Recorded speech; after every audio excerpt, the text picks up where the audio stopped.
You can do anything for 30 days, for 1 month, right? I mean, consider that. Think about that for just a second. That was a challenge that was presented to me a few years back by one of the most prominent voices on the internet, right? And that stuck with me. You can do anything for 30 days. Seems reasonable. I mean, I'm stubborn enough. I'm committed enough. I'm determined enough. I mean, it'd be a shame if I couldn't do something for just 30 days. And that is the cornerstone or the spawn or the idea of the 30-day challenge here on this channel. And I'd love for you to come along with me on this journey, on this exploration. The idea is to present challenges, to present things that you want to change about yourself, that you're willing to work on about yourself, and then commit to that action, good and bad, the successes, the failure, the journey that learning and growing is. Commit to the action of trying for 30 days. Because you can do anything for 30 days. It's not a year. It's not until the problem's fixed. It's not the rest of your life. All of those things feel and sound immensely imaginable. I can't commit to something for a year. I can't commit to something for the next 6 months. I can't guarantee that I'm going to work out or eat better or read every day or finish a book every week. I can't even do it for the 3 months of the summer. But when you tell me, can you do it for 30 days? I'm pretty sure I can. And even if I can't, I can try for 30 days. I can do my very best for 30 days. I can document successes and failures and get back up and keep going and see that I have 28 days left and continue moving forward. I can do that for 30 days.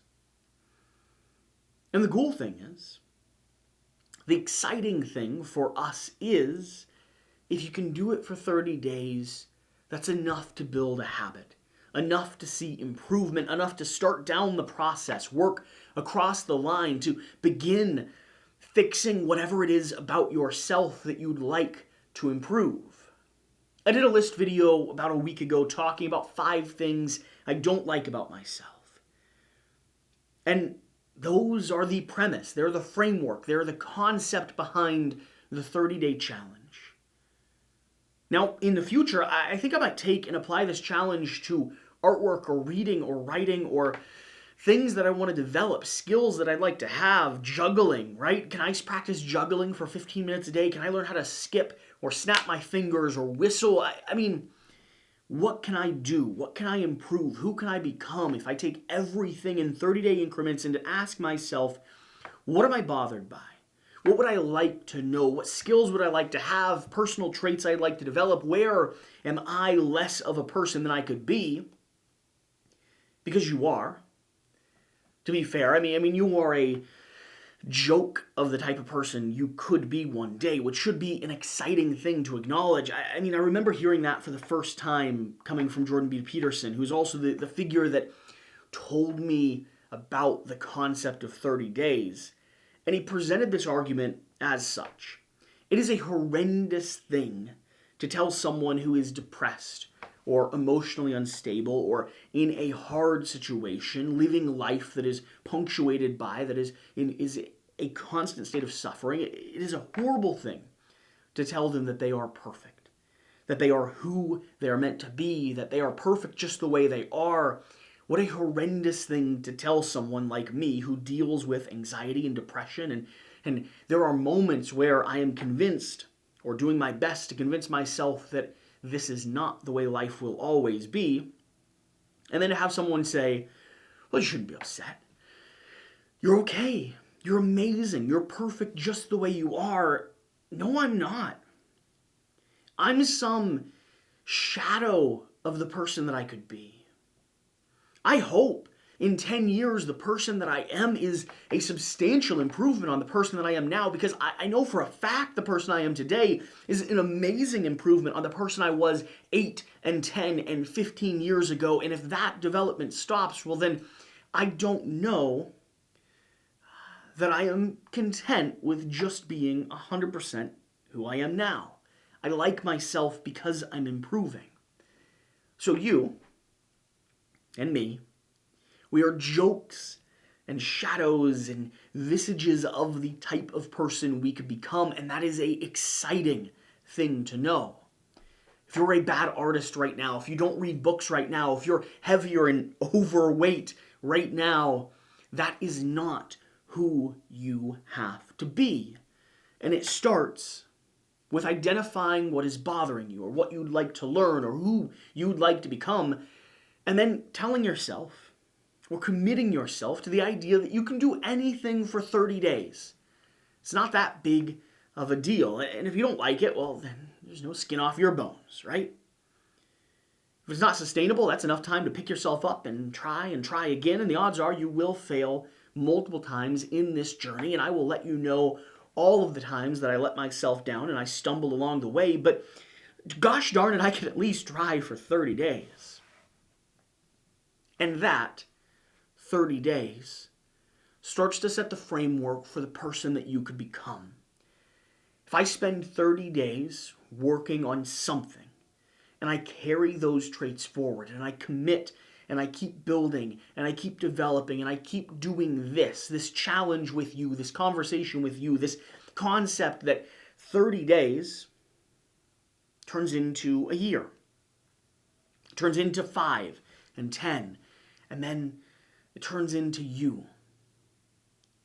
Older, more mature, more wise, more handsome and chiseled, I certainly hope. It turns into you being a better version of you, being more like who you would like to be, more like the version of yourself that you wish people would see, or wish that you would see when you look in the mirror, when you think about the type of memorial you'd like to have, the story and legacy you'd like to leave. It starts here.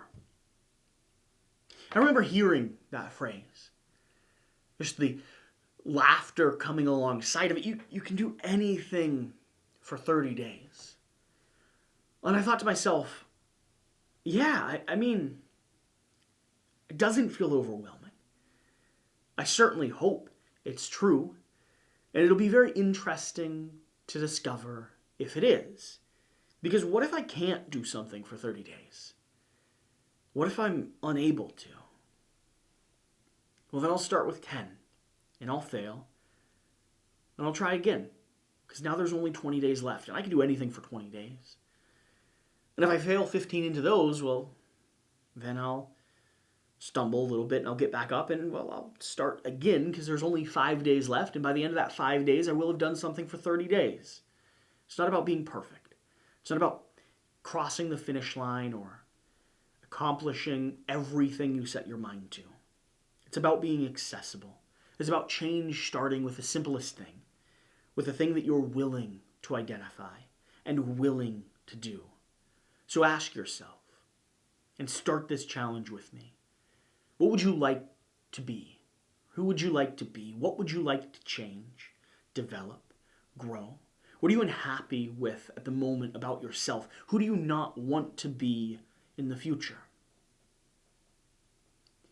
And then ask yourself the question, what's the steps to fix it?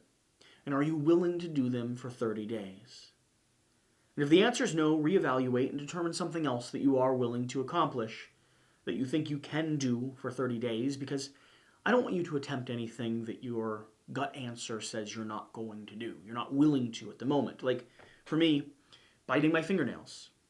I don't like that I do it. I don't think they look good. I'm not under the impression that it is a good habit to have, but I'm going to be honest. Because of past failures and complications, I'm unwilling to change it at the moment. I don't have the confidence or the reserve of willpower that I feel like I need to do so. So if you ask me, can I stop biting my nails for 30 days? Well, probably. But I'm not willing to right now. But like you'll see in the next video, if you ask me if I'm willing to try and lose weight for 30 days, cut sugar, eat healthier, track what I'm consuming, do a little bit of lifting and working out every day, well then yes, I am willing to do that. So, what is that for you? And can you do it for 30 days? And when the answer is yes, let's get started.